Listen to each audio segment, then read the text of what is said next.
From the Ivy to the SEC, we break it down bold. Every hoop, every stat, every storyline told. From the Big 12 battles to the Big East grind, we cover every matchup with a champion's mind. Predictions, picks, you know we bring fire. Interviews that lift your insight higher. Moss dreams start from November till every bounce, every buzzer, we don't never skip. ECB where the gang gets real. College hoops coverage with all the heart and feel. Everything college basketball, let's go.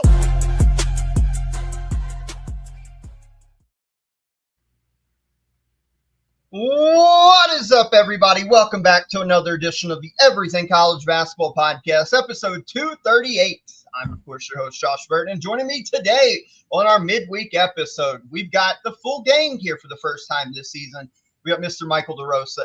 Peyton Burton is back with us today. And, gentlemen, we have a big one for the midweek because week one was awesome. We had some big games there. Week two, I think, really started to ramp up college basketball with some standalone national scene type of games, more top 25 showdowns, probably the best atmosphere we've seen so far in this early season. It's been a big week already, and we're only on Thursday. How are we doing today, gentlemen? I'll lick it off. Yeah, doing well. You know, it's always fun talking hoops. Peyton's showing that he's got the muscles, so I respect that from him. But, yeah, doing well. Yeah, stay flexing, King. There's no way you just kidding me. I'm pretty sure I'm older than you. But anyways, dude. K-I-N-G. N-G. Okay. I'm in a good mood for obvious reasons. It's good to be back again. First time in a long time. That's been just last year. I know DeRosa, I think, joined, what was it, Sunday's pod or Thursday's pod? I don't remember what pod it was. He joined a little bit late when he was pretty much almost done with the episode. But it's nice to fully be back. And, yeah, I'm in a very good mood for obvious reasons. If you're not watching the video, you can probably tell. Yeah, Kansas played really well the other day. Oh, yeah, dude. Beat the shit out of whoever the fuck they play. I think it was Texas A&M Corpus Christi without Dan Peterson. So, yeah, definitely that. Well, if you've been checking out the brand new ECB TikTok, you can find us over there on TikTok at ECB the brand _4. We have videos up daily at this point talking about the Louisville. There's been some fun stuff. Louisville fans have really taken a liking to it. I say we waste no time. Let's get into the game that everybody wants to talk about. It's the title of the episode. On Tuesday night in the KFC Yum Center, Peyton and I previewed this pretty in-depth on Sunday's episode, on episode 237. Number 5 in the ECB Top 25, Kentucky just went a few minutes basically up the road to play their bitter rival, the number 11 ranked Louisville Cardinals. In a statement game, we talked about this. This had to be a statement for Louisville. We've all talked about how much we like Pat Kelsey. We like this team, the potential around it. He's already in year one did a great job of bringing Louisville at least back to relevancy. They made the ACC championship game last year, gave Duke a really good game, made the NCAA tournament. But they still didn't have that quote-unquote marquee win that Louisville fans could really brag about and say, we're back. Tuesday night, they got it. They're victors in the rivalry game for the first time in 5 years. They win 96-88. The final score was a bit deceiving considering if you watch this game, the flow of it. Louisville jumped out to a lead. Kentucky rallied, actually took a lead. Then Louisville counters with a 13-0 run and really stretched the lead from there. At one point late in the first half, it was 18. Kentucky gets it down to 7 by halftime. You think maybe the Cats have found some rhythm. Louisville jumps them immediately, 3 straight threes to begin the second half. The lead balloons to 20. The KFC Yum Center was rocking all night. Kentucky, to their credit, did battle back, got it down to 4 with under 4 minutes to go, missed a pair of front end of 1-and-1 free throws that would really made things interesting down the stretch. Louisville was phenomenal all night. Their star of stars, Mikel Brown, ends up with 29 points. Ryan Conwell with 24. Louisville 13 of 40 from the three-point line. They really cooled off in the back end of the second half, but the three-point line was a big difference in this, especially early, because it felt like, gentlemen, theirs came in bunches. They didn't make one, miss one. They made 3 or 4 in a row, then missed a couple, made 2 or 3 more in a row. It came in bunches and waves. Their pace was outstanding. Their defense in the gaps was outstanding. This was a big night for Louisville basketball. Their fans should feel very, very happy. This was, I think, their coming out party to officially let the nation know that they are back. And Pat Kelsey gets his signature win. I think all systems were go. Louisville people should feel tremendous about what happened on Tuesday night. Yeah, I'll go ahead and take this over. I did write down a bunch of notes, but I'm not going to go through all of them in one session here because I'm trying to conserve my voice a little bit. My allergies has been terrible today, so my energy low, that's probably why. Yeah, the Cards are officially back. This was the litmus test for us. It was a litmus test for our program. It was a litmus test for Pat Kelsey. This is definitely the biggest win that he's ever had. It's one of the most fun teams I have ever watched so far in this that played for this Louisville uniform, that put this uniform on. What an atmosphere! First sellout in the Yum Center in 6 years, I think it was, before COVID, which is ridiculous to think about how poorly and how dog shit this program really was last couple of years under Kenny Payne. They did not take Pat Kelsey long to get this program back where it needs to be. And in his second year, Josh alluded to it. I mean, the score, we only won by 8, 96-88. But, man, this game was pretty much an ass whooping from the get-go. We jumped Kentucky. We got them down early. The lead was flipping back and forth. Kentucky, after Jalen Lowe had a 4-point play, I think they were up 22-19, and all of a sudden we hit them with a little kill shot, went like a 13-0 run, and ever since then they got it within 6 to end the half. We were up 53-46 heading into halftime. But really, it was really just a 6-point plus game margin for the rest of the game until they put it back with 4 points to go. Last 4 minutes. But no, Mikel Brown is a superstar. I think we all knew this. I expected him to have a game like this just because I just know how talented this kid is, and he is prepared for this moment. He could have easily had 30-plus points if he didn't clamp up in the late first half. He went out, and he came back on, and that's when Kentucky really started to make their run, as when he was off the floor with his cramping issue, which, by the way, terrified the fuck out of me. I think all of Card Nation felt a little nerves there. My heart dropped. All I heard was Dan Schulman. Kentucky was on a fast break. All I heard was Dan Schulman back and saying, "Oh, Mikel Brown's down. He's down holding his leg." And I'm like, are you kidding me? There's no way this is about to happen to me right now. It happened to our program right now, but luckily it was just a cramp. He played amazing. I thought Ryan Cullenwell set the tone early on both sides of the ball. He first play of the game, our first possession, he attacked Otega Owe, whipped him to the rim, got a foul. Immediately got Otega Owe a foul early on, which was huge. Next possession, he strips Otega Owe when he's trying to drive.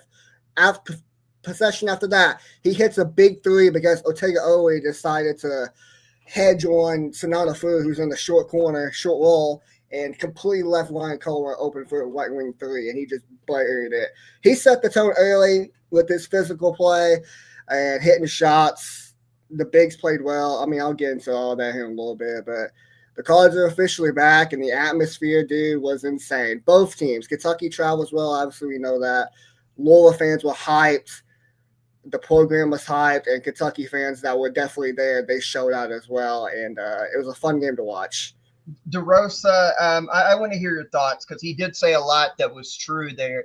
We did know coming into this year that Mikel Brown obviously was a star.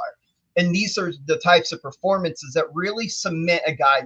Usually we've always talked about if two teams, especially if two teams are kind of even, which both teams feel like they were even talent-wise, whoever's got the best player usually ends up winning.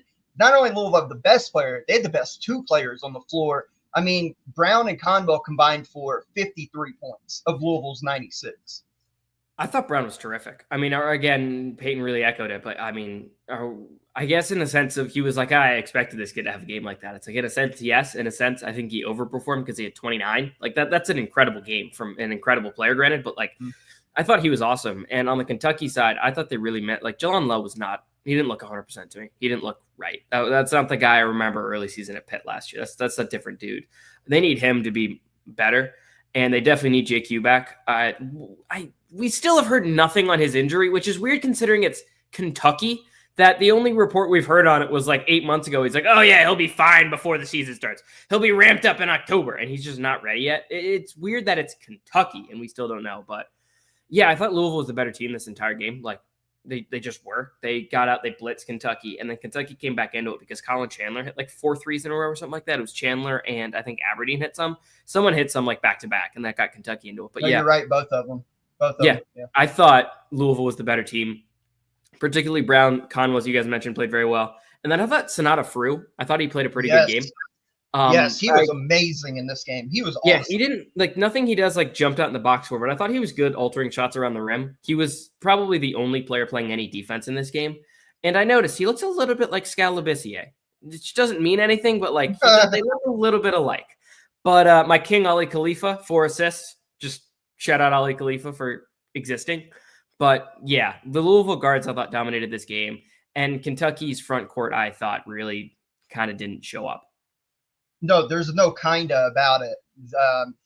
In games like this, you would expect the veterans, in particular, a hostile environment, because make no mistake, this was a very rowdy crowd from the word go. It came through on the TV screen. You hear reports from people at the game. It was an electric atmosphere. And you expect your veterans to kind of stabilize things for you. You think Mo Diabate, you think Otega Owe, you think Brandon Garrison. That would just kind of neutralize. They've been in environments similar to this before. And that just was not the case. Diabate, and the veterans on the Louisville side, sorry to cut you off, like Javon Hadley, I thought played a very good game as well. Like he was just very solid. He didn't do too much, but he was just solid in his role. And he was effective for however long he was on the court. You noticed him. You didn't notice the Kentucky vets. I think that's a great point. I was looking up Diabate, 17 minutes, 7 points, 4 boards, 1 assist, minus 15 in the plus-minus category. You would expect him to be like he's known to be a gritty, tough defender, like a guy that's going to stick his nose in for offensive rebounds. That's just going to do all the little things. And he was getting lost on switches. He was getting called for what he thought, I guess, was a charge, but it was really just him falling down. He couldn't secure rebounds because Sonata Frew's so damn strong and just ripped them from him. Brandon Garrison gave you nothing. He had 22 minutes, 3.6 rebounds. Gave up some huge. When Louisville down the stretch missed 8 straight free throws and Kentucky still had a chance, he couldn't grab a rebound because Sonata Frew just ripped it from him. Otega Owe, we'll save Otega because I want to talk about Otega. There's something not right with him. But you mentioned Jalen Lowe. Yeah, I do think he's still coming back from that injury, that separated shoulder, dislocated shoulder. 29 minutes, 9 points, 1 board, 5 assists, 1 steal, 1 block, -3 in the plus-minus. But I actually thought he played pretty well, to be totally honest. As soon as he came in, he didn't start. As soon as he came in, that when we talked about Kentucky, immediately went on a run because he hit 2 lobs and hit a 4-point play himself. Just immediate pop, pop, pop, pop. Kentucky goes from down to up with him in the game. And the offense just looks better.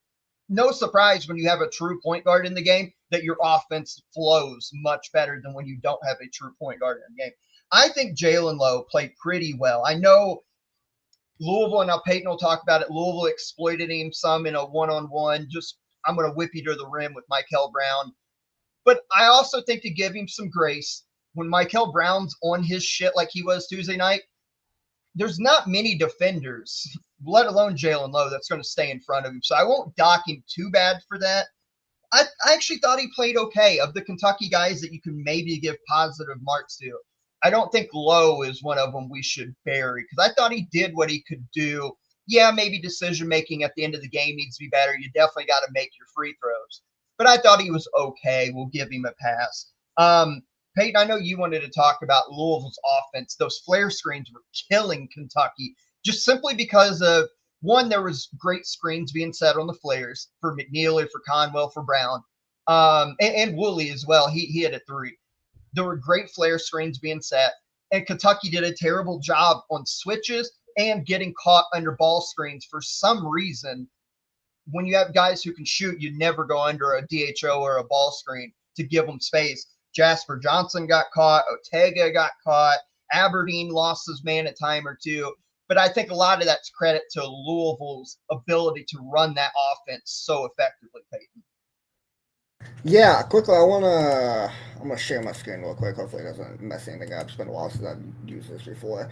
I'm gonna share my screen real quick because there's this screenshot that Mike Rutherford posted about 3.5 hours ago, and just how great our spacing is, and also how poorly Kentucky mismanaged the defense. Because I think their defensive principles were very off in this game, going under screens, doing a bunch of stuff like that that wasn't necessary.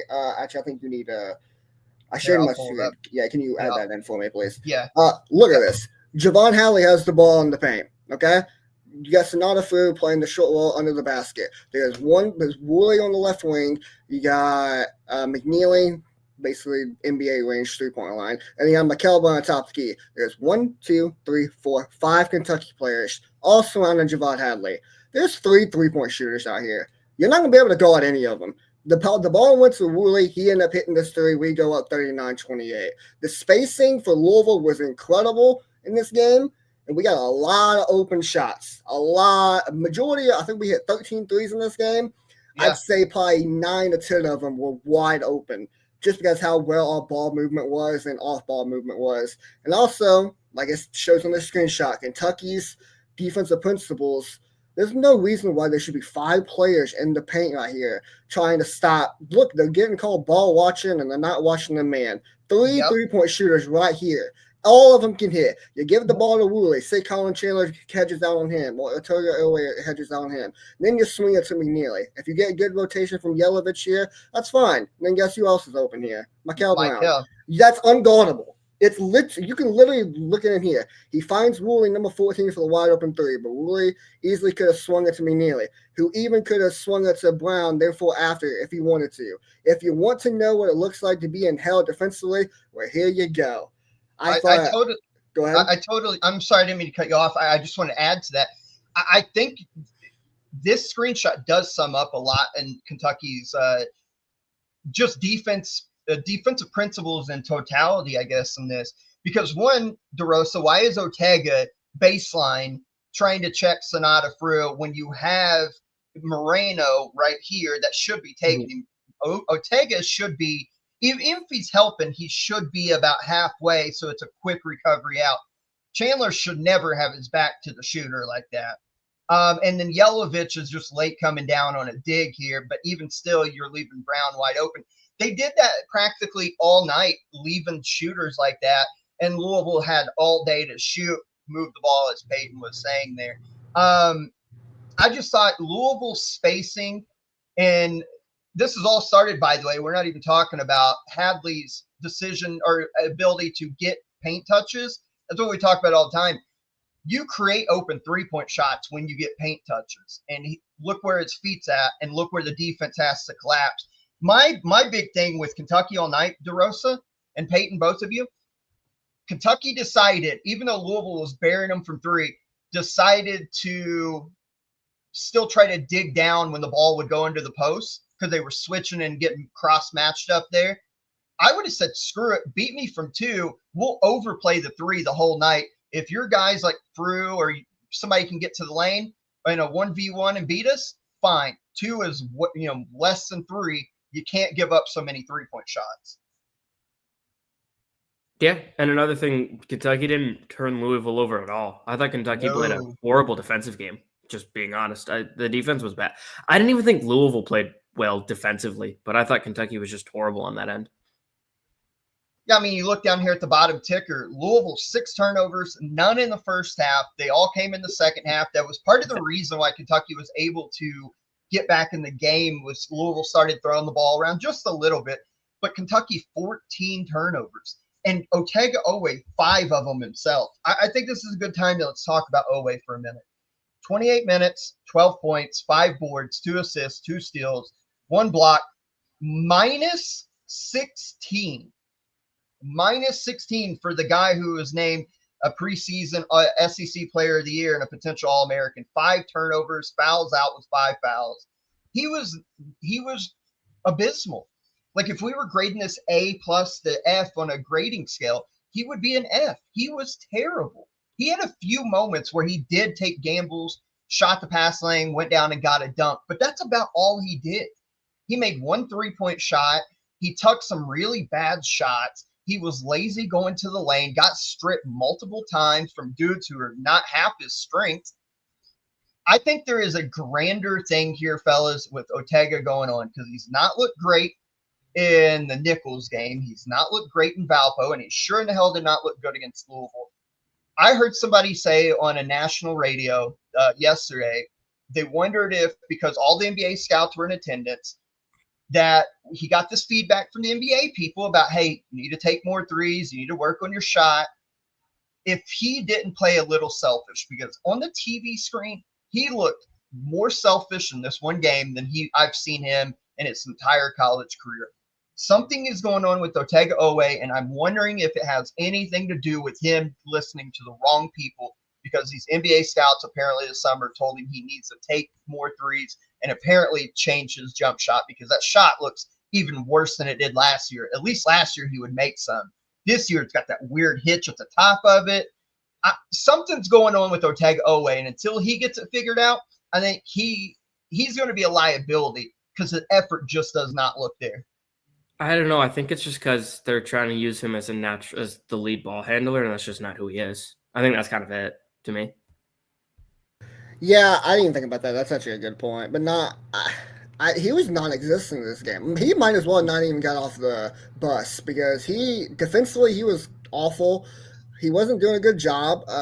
He kept going under screens, and I mentioned the first three of the game to Ryan Conwell. Like, Sanadra Fu's at the top of the key. He has non outside threat whatsoever. Brandon Garrison was already guarding him anyway, so it wasn't like he was going to do anything. And Ryan Conwell, who he was guarding, was on the right wing. He completely just left Ryan Conwell completely open to try to go hedge and double Sanadra Fu atop the key, and it allowed for a wide open three. Conwell got going, got hot early, but defensively he was awful. His bread and butter is driving to the lane, getting people in foul trouble, and finishing at the rim, getting downhill. He is not a three-point shooter at all. Can he hit it? Yeah, he can. Despite the fact that he has this weirdest shot I've seen in a while with that little hitch that he has, but he can hit some shots every once in a while. But that's not his forte. That's not his game. And whoever the NBA scout that told him to shoot more threes this year, I think it ruined his confidence, and I think it gave him a little bit bigger of an ego that he definitely did not need. Because he was awful in this game. I'm not worried. I think he had a very bad game. It was a nominally bad game from him. He was non-existent on both sides of the floor. I'm not necessarily concerned, not yet. If he goes out next Tuesday against Michigan State, who they should honestly beat up pretty good, because even though they beat Arkansas, I'm still not high on this Michigan State squad. Such a bad game from Arkansas. What? If he has another bad game or struggles against them next week, then I'm going to start having concerns about Otega Oweh. But he was non-existent in this game. They're extremely disappointing. He can miss shots. Everybody's entitled to bad offensive nights, but you need him great defensively like normal. And it did not look like the effort was there. To me, that's the concerning thing. Pope comes out in a press conference today, says something very concerning about basically he's not ready to tell the full story yet, but something happened at pregame that really disturbed him. I'm paraphrasing. So now it's got everybody questioning. To me, I think maybe it's got something to do with Oweh, and because he did look very selfish, in my opinion. He did not look like the Oweh we've come to know. I think, DeRosa, you and I talked about it in our SEC preview, and I think I mentioned it. I don't remember if it was on air or I mentioned to you off air. When he got the feedback from the NBA scouts about taking more threes, work on his percentage, all that, my hope for him is to be like an Ochai Agbaji type. Because remember early in Obaji's Kansas career, you could leave the brother open for 100 shots in a row, and he wasn't going to make maybe one or two of them. But then he worked on it. By the time he was a senior at Kansas, he was a pretty damn good shooter. And to me, him and Ochai kind of share similarities. Athletic freaks, physically strong, get downhill. So I hope for that. I don't know. There's still a lot of season to go, but I'm really concerned about Otega right now. Just from an effort standpoint. Like, playing hard and sticking to the scouting report would clear all that. Let's wrap this game up. Let's talk about the positives about Louisville because they deserve a lot of credit. They've got some big games still yet to come. They've got Indiana coming up in Indy. That'll be a fun one. The way Indiana's playing, these two teams are mirror images with the pace and the shooting and the space. They've got a trip to Arkansas coming up for the ACC SEC Challenge. They've got Memphis. They've got a trip at Tennessee right before the holiday season. So, DeRose, I'll start with you first here since you're kind of neutral. After seeing what Louisville has done so far, they've scored 100 twice and 96 against Kentucky in a top 15 matchup. They've got maybe the best guards in the country as far as a trio goes. If not the best, maybe top 2 or 3. Mm-hmm. They're playing a really fun style. Hard non-con coming up. You go into what looks like to be a better ACC. What's your outtake on Louisville after seeing what we saw so far? I'm not gonna lie, I don't think I've changed much on my thoughts on Louisville. I still definitely have some questions, but they looked very good. The style's gonna be fun. We'll see how the season progresses. I mean, they're still a fringe top 10 team to me, probably on the inside of the top 10 rather than the outside that I maybe had them in preseason, but like still similar expectations. I still don't know if this is a team that I'm thinking like national title, Final Four type stuff, but this is a team I'm thinking second weekend, and they'll give a fun game in the tournament. And if they're hitting in that Elite Eight game, who knows? Maybe they're there, but I don't think this changes too much. I'd want to see them more tested against a team that's very physical. I think that's kind of the next test for me for them. So they've got Arkansas, Tennessee coming up. Yeah. Even Memphis can be physical when Memphis, they want to be. I watched Memphis the other day. They didn't look like they're not great. I get that, but the style, they will at least try to be physical. Arkansas and Tennessee on the road are two games I will be very interested in seeing because I think stylistically could potentially be problems, but if they get by them, then sky's the limit. Yeah. Peyton, here's your chance. Your boys look good. I disagree with DeRose. I think the way they look, especially early in the year, I have them more closer to that top 6 range right now. When you just compare everybody else we saw right now, I think that they look phenomenal. Defensively, I thought they played well for the majority of the game. They had some breakdowns. I would expect that to get better. But anytime you have a collection of guards who shoot that well and you run an offense that's so hard to freaking stay in front of, I think you're always going to have a chance. To me, they're very Alabama-like, and we've seen how Alabama has done the last few years under Nate Oates. I think they can follow that similar mold of Alabama. What do you see now? Like, you've got your big win, you got your bragging rights, but more importantly, you're a team everybody's taking notice of now.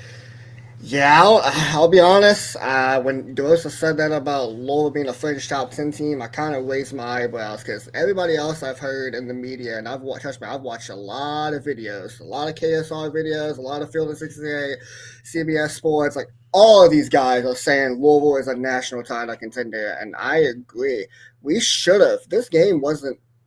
Despite the score, we should have beat them by 20. If we hit our free throws, well, that's 3 games in a row we scored over 100 points. Our guard play is elite as it's come. It's us and Alabama for the top guards in the country, in my opinion. 3-point shooting, we can hit. And physicality being an issue, people that were previewing this game thought Kentucky was going to bring the physicality to us. It was the opposite. We brought the physical play to them. They have the way better front court than we do. And yes, Sanaja Free was perfect on the night. 10 points, 4 from the field, hit both of his free throws, had 7 rebounds. The questions coming into this year was our defense, which we did give up 88 points, but I definitely think our defense was good enough in spurts to win this game. In our front court, and Ali Khalifa offensively just dicing people up. I called this shit when we previewed this game Sunday night. Put him on the top of the key, put him in a high post, and just let our guards cut and flare screen. And it's just so difficult to guard when he's on the floor offensively. And Sonata Food just blitzing ball screens was incredible in this game. Got almost every major rebound that we needed. I don't know. I think this team's a Final Four national title contender, and I think them and Duke are definitely the 2 top teams in the ACC. My only negative issue I have with this team is, Josh, you mentioned how fun of a team this is to watch and how fun of a style that we're playing at right now. I agree, but the negative side of that is even with the big league, the game's still not over. We're still prone to letting other teams getting back into it if we have a cold shooting stretch or if opposing defense has consecutive stops in a row. That's what happened in this Kentucky game. Our time of possession is extremely low. I heard a stat earlier when I was watching KSR about an hour ago before we went live on air. Our first 34 points, we scored that in the first 8 seconds of the shot clock. That is ridiculous. That's That's a quick. ridiculous, absurd stat. We play so fast that we scored 34 points in the first 8 seconds of each shot clock. That's great, but also in late game situations, if we're not hitting shots and our shot selection isn't the greatest, which it wasn't, and the other teams started to hit shots consecutively like Kentucky did, that's the reason why they cut a 20-point lead to a 4-point lead. And it was a very interesting game with 3 minutes to go. But I love this team. We're going to be a very fun team to watch, and I agree. Next month's December 6th game, I think it is, December 6th, Indiana versus Louisville in Indianapolis, Bankers Life. Might be the first team to 90 or 100 wins. So it's gonna be fun to watch. It's going to be incredible. Louisville, that style. Arkansas will be after them, Tennessee. And if you get in the tournament, if you make like a deep, deep run, like potentially like a Houston, that'll really grind you out. But, look, I got to give them props. Louisville's a really good team. It's not like Kentucky fluked a loss or anything. They just got beat by the better team on November 11th. Will they be the better team in March? We don't know. But right now, Louisville is the better team. And that's all you can say. The Cats, they got Eastern Illinois tomorrow night. They've got Michigan State coming up. You've still got North Carolina. You've still got St. John's. You've still got Indiana. And I feel like I'm missing one other marquee game. DeRosa, just real quick, give me 30 seconds. Should you feel good about Kentucky still? Do you think they'll be fine? Because they still have a really tough non-con. And then, of course, we know the SEC is going to be tough again. Should you feel good, or should we not judge them fully until JQ's back? You shouldn't feel good. JQ, you need JQ back. And we don't know anything about his injury, so 3 weeks is what we heard. Last week, I'm not gonna lie. All these reports, it's a bunch of hogwash. I'm not gonna believe anything until he's on the court at this point. This came directly from Mark Pope in his press conference. He was asked last week about JQ's status, and he said then he's got 3 weeks. He will do a stress test or a strength test, not a stress test, and that if he passes that, he'll be back. He's already doing 5-0, so I'd assume here in 2 weeks when that happens, if everything goes good, he'll be back at practice and maybe seem into December, I think's the hope, what Jack Pilgrim's saying. So I don't know. I think we'll see him, but maybe not before behind the January. original report. We'll see him when he's on the court. Yeah. But he will help, though, obviously, with the shot blocking. And you slide him in the Brandon Garrison role. That'll help with the offense because he'll whip the bigs, all this. Peyton, I'll ask you just real quick. How do you feel about Kentucky after this? I still feel like they can make a Final Four. I still think they have a very talented and deep roster, but the problem with a deep roster is Coach Pope needs to figure out rotation, because I thought his rotation in this game wasn't the greatest. His starting five needs to change. You cannot play Otega Owe, Brandon Garrison, and Diabate. You cannot play those three all at once in the same starting five. They cannot be on the floor, especially the two bigs specifically.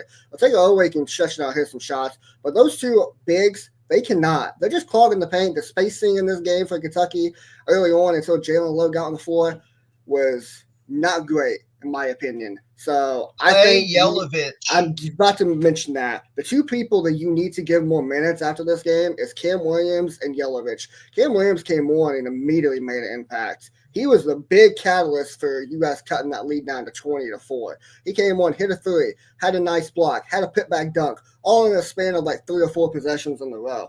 I thought he was great. You need to give him more minutes. You also need to give Yelovich more minutes, because surprisingly, he was the best player. The only one. The only one that actually gave Mikel Brown issues, or somewhat issues, guarding him on the front. Kept him in front of him the whole time. In front of him. So give those guys either bench Diabate and start Yelovich, or bench Garrison and start Yelovich. Whoever it is, Yelovich needs to start, in my opinion, and give more minutes to Cam Williams. But if Otega Owe doesn't start playing well, the only issue I have is I don't know. Gonzaga Albany, we didn't even mention by him. He played awesome in this game. Him and Colin Chandler early on kept Kentucky in this game from it being a blowout. Those two guys were hitting shots. They were incredible on the offensive side of the ball. I don't know if I trust Denzel Aberdeen to be the best player going forward to Kentucky. If it's not Otega Owe, that might be an issue for me. But I think Kentucky will be fine. And, yeah, I agree with you. Get JQ back immediately. So great win for Louisville. They announced to everybody that they are back, and I think as long as Pat Kelsey's here, they will be here moving forward, which is great for college basketball. Sucks for me, but for everybody wondering, Peyton will tell you, everybody will tell you, I handled it with grace. I called him immediately, so congratulations. It's one game. We move. Let's move on to the next one. We also on Tuesday night had another top 25 showdown. Number 8 Texas Tech went to the State Farm Arena to play number 20 Illinois, and it was the Illini who covered the 3.5-point spread, wins 81-77. Peyton and I both on Sunday had Texas Tech winning this game. Illinois moves to 3-0 on the year. Stojakovic with 23, Boswell 22. JT Toppin led Texas Tech with 35. You know what's impressive for me, DeRosa, about Illinois is they have size and length that we know. But defensively, I think they're ahead of schedule from what I thought they might be. We knew offensively with all these guys that they would be really good and fun. But, man, defensively, they look pretty damn good already. Yeah, they looked very good. I was very impressed with a lot of the national players. And Keaton Wagler, they're a freshman. He's a player. He's a player. That kid's he's a player. Yeah, I was very impressed overall. Stojakovic played a very good game. They were attacking the rim very well against Texas Tech team. I mean, JT Toppin is one of the 3 best players in the country, and they were just relentlessly attacking him. Like, yeah, they went at him relentlessly, and they were able to kind of limit Christian Anderson. Christian Anderson couldn't get anything going from the outside. I mean, still 11 assists because he's an awesome player, but yeah, I was very impressed. I thought their defense, as you mentioned, was really connected together. I thought Kellen Boswell was really a really good point of attack defender. They had size. I thought Big Z played a fine game, but really like the Merkovich, Stojakovic, a lot of the itches, I thought they all played very well. Like I was very impressed. You know what surprised me about this game when I did finally get to go back and watch it? And you would expect these two teams to run, the modern offense where it's a lot of 3-point shooting, and there was a lot. Illinois 7 of 22 from the 3-point line, Texas Tech 6 of 22, so damn near identical. Illinois makes one more; they take the same amount.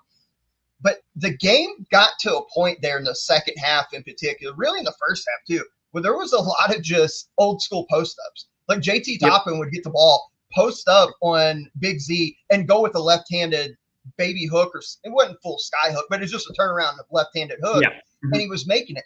Illinois would come down and post up Mirkovic, and he would post up and make a move. I would have to stop my video for a minute and be like, are we seeing post ups from these modern offenses? Because that's all it was, back and forth for a minute, or a drag ball screen pick and pop where Big Z would step out. My thing with Big Z, he's incredible at 7 foot. You talk about 11.7 boards, 4 3-point shots. He makes 2, so that's good, 50%. But I just think he hangs out in the perimeter too damn much. I know he's a twig. I know he's a twig, so it's not like he's Shaq going inside and posting up and bully ball. But, man, he's still 7 foot, and with that turnaround jump shot he's got where he can see over defenders more times than not, I'd at least like to see a mid-post. Let him face up, but he just hangs around the perimeter, and I think that's why he's always kind of got lost over the course of 40 minutes a lot of times. Yeah, I agree. He's soft, and some of the other Illinois players were pretty physical. Stojakovic, I thought. Merkovich, I thought was very physical. Only ended with 4 rebounds, but I thought he was pretty physical. But yeah, I agree with you. JT Toppin was just kind of eating, and there just really wasn't anything they could do about it. Definitely still have some questions with this Illinois team, but the international players, high ball IQ, they were creating well. I was impressed with Illinois. I was impressed with both these teams, frankly, but especially Illinois. And then on the Texas Tech side, their depth is legitimately zero. They have no depth. Yes. Yep. Brian is okay. But he's a starter for them. He's a starter. Oh, yeah, he's a starter. Yeah, that's what I was about to ask. Yeah, Petty off the bench for 17 minutes, Groves 9. Yeah, they don't have bench depth. They don't have any depth. They don't trust any of those guys. And I know Mosley is hurt now, but Josiah Mosley was okay at Villanova. He was okay as the 8th man there. Okay, great. And Bamgwoye, who is the VCU transfer, apologies. Very good shot blocker. That is all he gives you. But he's an awesome shot blocker, and they paid him a lot. So I'm assuming they'll try to run him with Toppin a little bit, or to obviously get Toppin a little bit of rest. But yeah, their depth is just not there. And if Atwell or Bryan aren't hitting from the outside, their offense is entirely just Toppin, Anderson, and then Watts. I thought Watts is going to be pretty consistent. I was about to, and literally that is it. They don't have anyone else. I was about to say, if you're a Red Raider fan, you were looking for positives coming out of this. You got a couple. Toppin was incredible, 35 and 11. Anderson didn't do his normal scoring he had been. I think what we said coming in, he was averaging like 16, 17 and a half, something. He only gives you 8, but to your point, he gave you 11 assists. And you got 21 from Lawan Watts. So you still only lost by 4 to a really good team on the road. So there are positives. But, dude, You're absolutely right. The bench depth. The other thing that was weird and concerning about this game, if you look at the free throw margins, Tech only shot 4 free throws. Illinois shot 23. Do you think Tech, even with Toppin posting up and going left-handed hook, do you think they need to be more aggressive trying to get 2 feet into the paint and get to the foul line? Because a 19 free throw difference is a lot of damn points. Yeah. And a lot of it is, I mean, Anderson didn't draw any fouls, but like he's really getting in the lane and kind of creating for some of these guys, and they're giving him a lot of space. Like they're off. It's very like kind of rigid in that sense. And Toppin, I mean, even so, I think normally he's going to draw more fouls. Just Big Z, respectfully, was very soft and just kind of gave him the layup instead of like trying to like play defense in a sense. But yeah, like absolutely. Like you need, especially if Anderson isn't drawing fouls or just like is being like locked down that game, they don't have another option who can like take the ball and really go downhill. It's Watts. It is Watts. And I thought he was solid in this game. But yeah, really their offense, it's really rigid. It's going to be kind of an easy scout. It's look, JT Toppin's going to kill you. Watson third downhill threat. Watts is kind of utility guy. And then Atwell and Bryant are just standing on the perimeter doing nothing. That's really it. Those guys are hoping shots come their way. Yeah. Can I give you, I don't know how big of a hot take this will be, but just based upon how he played last year and how he's already off to a great start. Let me look up what he's averaging per game, actually. Pull up Highland Ball. Okay. So he's averaging 21, 5.7, and 3.7 with only 2 turnovers a game. If Braden Smith slips up any this year, and let me take that back. If he slips up, let's say he doesn't play once they get to Big Ten play, and maybe he's not at the level we've always seen with Braden Smith, I think there's a chance by the end of the year we could look at Kylan Boswell as the best point guard in the Big Ten. With Donovan Dent in there, with Braden Smith, at the level Boswell has been playing at, dating back to the end of last season and already at the beginning of this year, I think there's a chance we could say Kylan Boswell has been the best point guard in the Big Ten this year. Yeah, no, disagree. Bennett Sturts also exists. Okay, I get it. Player Kylan Boswell is. Braden Smith and Bennett Sturts are both twice the player he is. Okay. We'll see. I'll table that because I think the way Boswell is playing right now, and I don't think it's a fluke. I don't want to slight him. He's been very good, but I am a Bennett Sturts Glazer Supreme. So yeah, I know that. I know that. But I also think Boswell's clearly, I think he's playing on the better team. So he has been excellent. He was very good in this game. I don't want to like slight him. Let's talk about the other top 25 showdown that occurred. Well, at least in the AP poll, our voters still don't have Creighton ranked, and they probably won't after this game because they went to the Kennel on also Tuesday night, late night tip, 10 p.m., and Gonzaga just smashed them. And the deceiving fact about this game, it was a 10-point game pretty early on. I mean, well, not early on, but like in first half type of deal. And Gonzaga, this stat blows my mind. From 3:50 left to go in the first half until 7:39 left to go in the game, they went on a 42-13 run. And in that course of time, watching that game, Creighton had like 8 or 9 turnovers. Yep. And usually all of them for run-out dunks. And they were just to the point it got so bad. Gonzaga had part of this run, had went on like a 23-0 run at the time anyways. And, oh, God, it was Owen Freeman. Caught the ball at the free throw line, had his back to the right wing, right corner area. It looked like maybe trying to do like a mid-post back down or maybe waiting on a cut. And I forget who it was from Gonzaga now. Basically just blindsided him like schoolball style. Yeah, just schoolball. The ball from him, straight ripped it and got a run out. I'm thinking, they were deflated. Like you could see when Gonzaga put that run on them, it's like Correct. all the air came out of Creighton at that moment. This is where I'm going to deliver my hot take of the episode. Gonzaga's a national title contender. Just I'm not going to sugarcoat anymore. This is a team I was wrong about entering the season. The guards I had questions with. They've answered them. Jalen Warley is playing the best ball of his college career, like by a long shot. He looks just excellent. missed a double-double in that game too. Yeah, he's excellent. Mario Sansupri. I don't know if that's how you pronounce awesome. his name. Yes, it is. I'm a huge fan. Please go on about him. Yeah, he just that was really all I was gonna say is he's just. Oh yeah, dude, Spanish kid. What is he like? 6'4", 6'5"? Yeah. He's got some length to him. Mm-hmm. And he makes shots. You can't leave him open because they'll make threes. He's their point guard. I'm sorry to their active in passing lanes too. He's really good in passing lanes. I know. Look really at me over here knocking my hand. I made a video and put it on TikTok talking about it.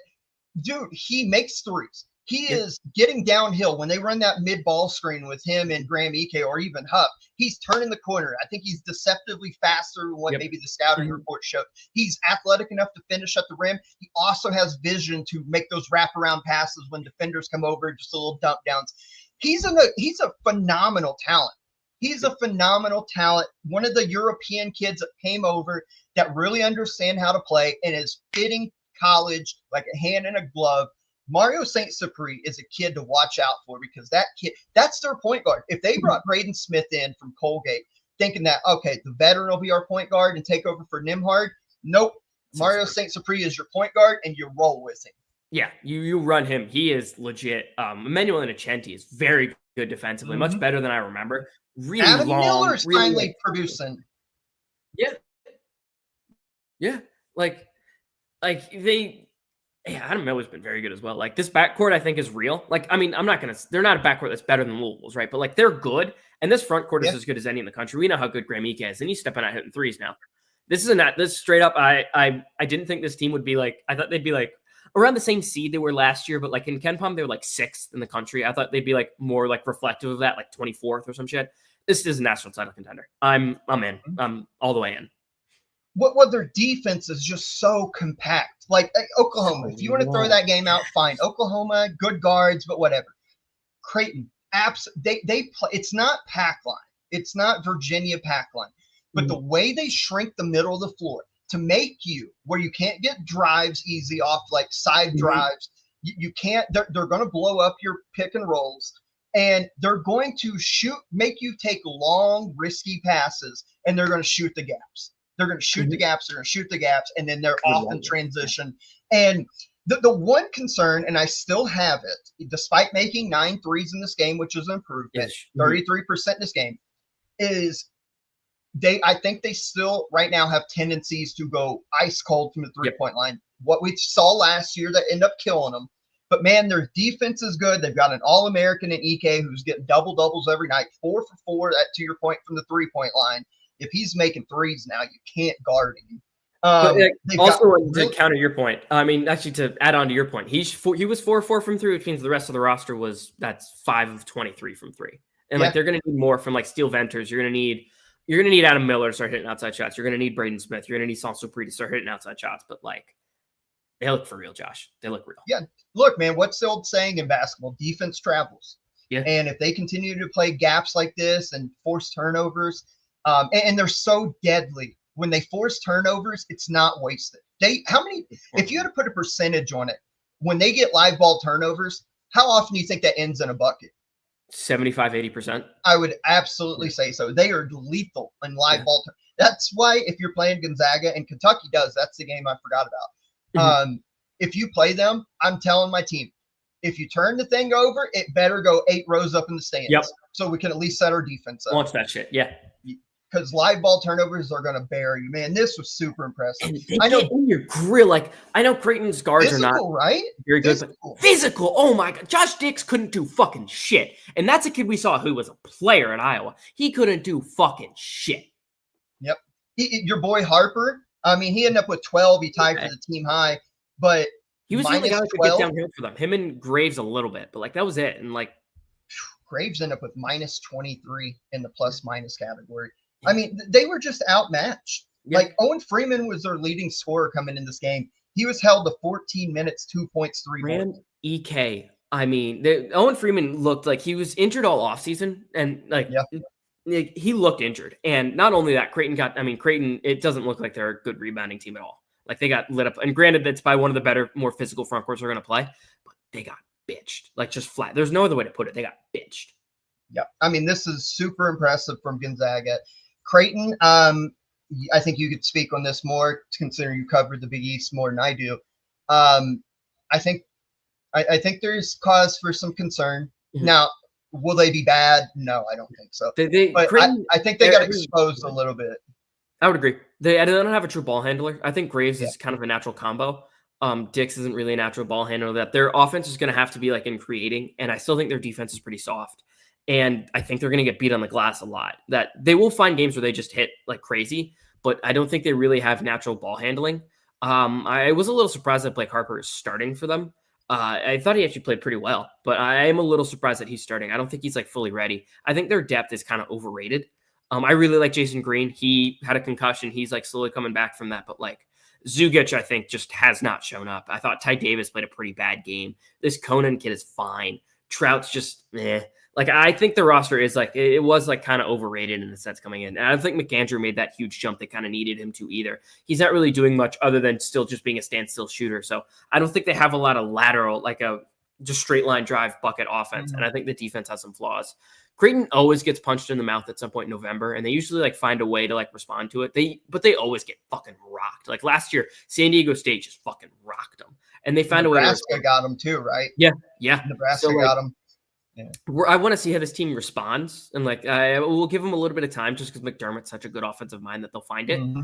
But yeah, there are definitely some concerns here, and like neither of us, like I had them third in the Big East, but like I was like everybody else was like, oh, they're on the same tier as like the other two teams, like maybe not as good, but like they're right there. I was like hold the fort a little bit, and I think the tentativity that we both had is really showing. Like there are definitely some flaws on this team. I mean, I don't think this is an Einstein brain take here, but when you lose Stephen Ashworth and you lose a Ryan Kalkbrenner, and you don't replace them with at least somebody as good at each spot, which is your point guard and your center, you're going to struggle out the gates. And I think to your point, they've got to figure this out, how they want to orchestrate their offense to get easy looks. And the depth and the development was supposed to be their thing. Zugic, as he just respectfully looks like a complete mess. Like it makes me think less of some of the people that like scouted him and said he was awesome. Honestly, Ty Davis hasn't developed, and McAndrew did not take it's through 2 games, which granted it has been 2 games for them. They play UMES, I think tomorrow. They're going to wax them. They're going to wax a couple of the next teams, but like I want to see them against a real team, but it does not look like McAndrew took that step forward that he probably should have. Right. No, great win for Gonzaga. They look to be the real deal, and their schedule's brutal. So we're going to get a lot of Gonzaga before West Coast Conference play begins. So be on the lookout for that. Let's talk about a couple games this upcoming weekend and some more top 25 showdowns. Let's start tomorrow night playing in the Intuit Dome, the brand new stadium. The Los Angeles Clippers play in what was like $1 billion stadium. 10 p.m. on Peacock, you get former Pac-12 rivals hooking up again. If you remember, this game last year was a really competitive, close affair. I think it came down, if I remember off the top of my head, isn't this where like Eric Daly hit a game winner? I think this is one of them, right? It was 57-54 in the end. I don't remember. I don't know the point. I remember the 2 of us and Coach talking about it. But nonetheless, they play again in Los Angeles. Number 6, Arizona playing number 17, UCLA and ECB top 25. Both teams 3-0 at the current moment. Koa Pete, of course, superstar freshman, averaging 19.3, 5.7, and 3.7. Tyler Bilodeau for UCLA, 16.3 and 4.7. UCLA, I think, obviously 3 games. UCLA hasn't been tested yet. Arizona's had the big win to kick things off against Florida. So we know them a little bit more, how they respond early in the big games here. UCLA to me has not looked as impressive, to the point where Coach Mick Cronin has went nuts and basically called them spoiled and just any other adjective that you could think about of them. But they're clearly very talented.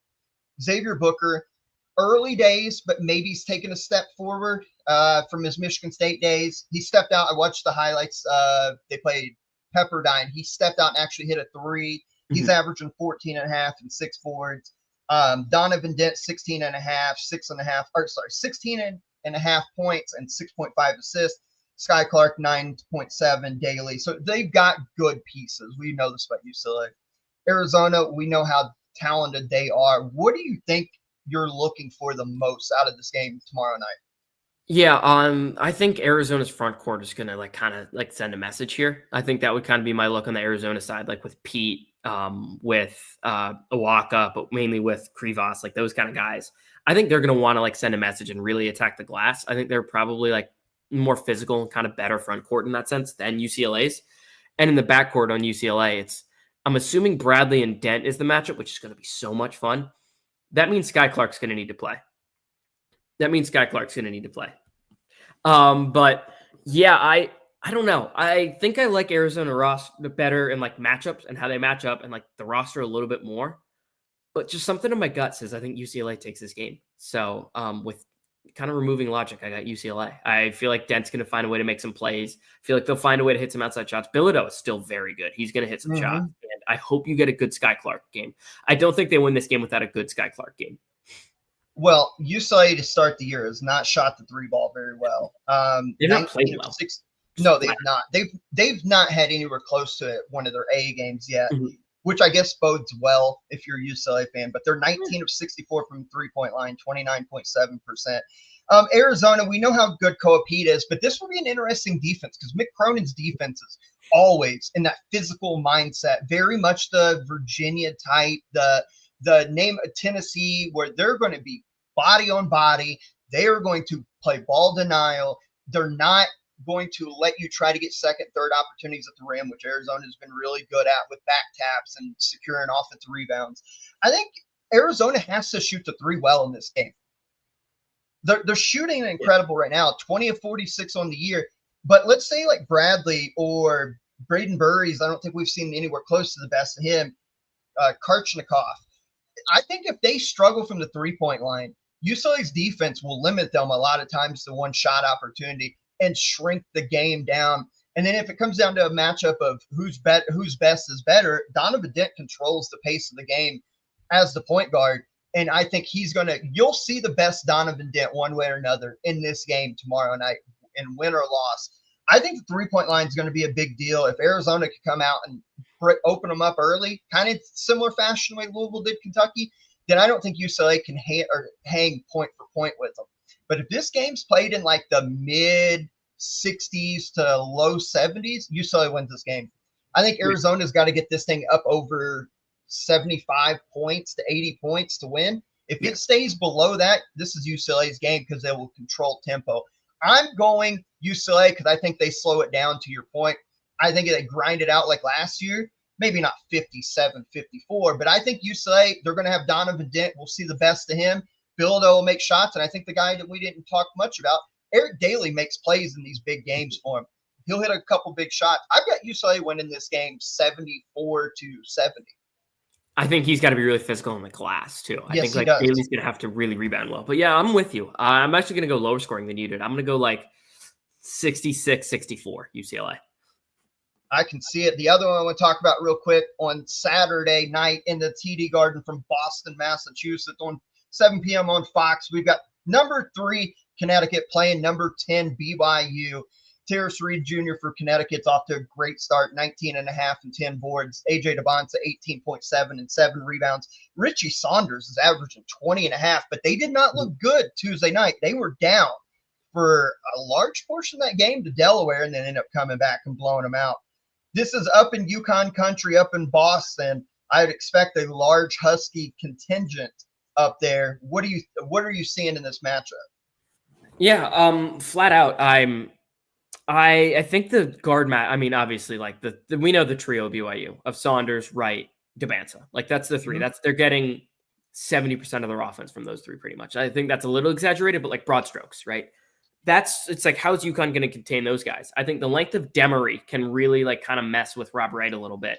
I think they have enough guys that can put on DeBansa. You're not going to stop him, but a Jalen Stewart, Alex Caravan, they can do enough to contain him. And I think BYU's going to, UConn's really going to control the pace of this one. That's kind of my thought here. I think UConn just kind of controls the pace, and BYU's defense to me at this point does not look good.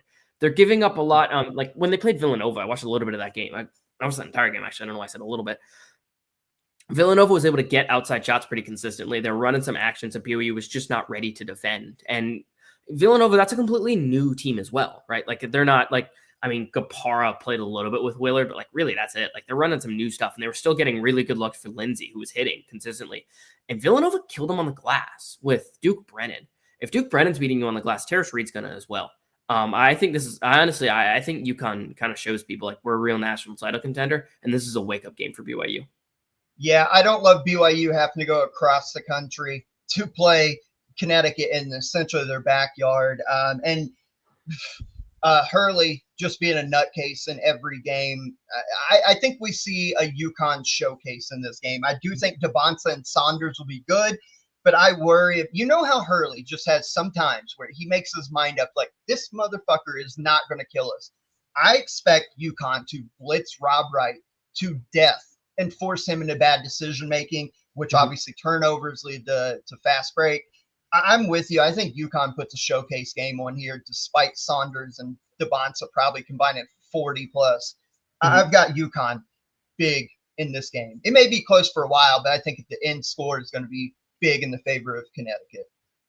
Yeah, let's wrap up this show here today for the Thursday edition. Peyton had a bounce because he wasn't feeling good, but we've got his bank on it. I'm 0-1. Ole Miss, I had them plus 10 against Memphis the other night. They only win by 6, so I lose my bank on it. Peyton got his. He had Indiana with making 12 plus threes. They end up making 14 of them in the blowout victory against Marquette. DeRosa, this is his first bank on the year. Michael, I know you got to run here just a second, so I'll let you lead it off. We just talked about the game. Tell the people your bank on it for those who are listening on audio. Yeah, I think UConn fucking smacks BYU here. I think this is a statement game. I don't think BYU is ready for the complicated actions UConn's going to run. I think they're going to pressure Rob Wright, as you mentioned, Josh. We're really on the same page here. I got UConn by double digits here. Yeah, I totally think that'll happen. My bank on it for this weekend is I've got Maryland beating Marquette. Buzz Williams is going back to a place where he coached for a long time, had great success. They didn't look good. Who was it Maryland played? Oh, Georgetown. They didn't look good last weekend against Georgetown. I think Buzz Williams teams typically respond to that. I like their guard play right now, even because I think Miles Rice, even in that loss, was probably their only hope there. Defensively, I think they'll get after it. I've got Maryland in an ugly contest that's low scoring, but I like Buzz Williams to go back to where he used to coach and get a win. Maryland over Marquette, bank on it. And for Peyton, going back to the UCLA game, he thinks Donovan Dent goes for 25 or more in the UCLA-Arizona game. So that is his bank on it. Let's see if he can move to 2-0. I feel confident in all three of ours. I think Maryland beats Marquette on the road. I do think UConn blows BYU out. And I think Donovan Dent has a traditional Donovan Dent game. Congratulations to Louisville, Gonzaga, Illinois. Great wins this week. College basketball is back, and it's fun as hell. Make sure you're watching these games this weekend. Make sure you're going to follow Michael on Twitter. You can find him at MD DeRosa, right? It's MD DeRosa. MD the Dream. MD the Dream. Or MD the Dream. Thank you. MD the Dream on Twitter. Follow us on the Twitter page at ECB Podcast 10. And make sure you're liking, subscribing, and watching the videos. Follow us on TikTok at ECB the brand _4. But until Sunday for episode 239, we'll review this and preview next week's games of Champions Classic. Hope you guys enjoyed this, and we'll catch you guys down the road. Peace.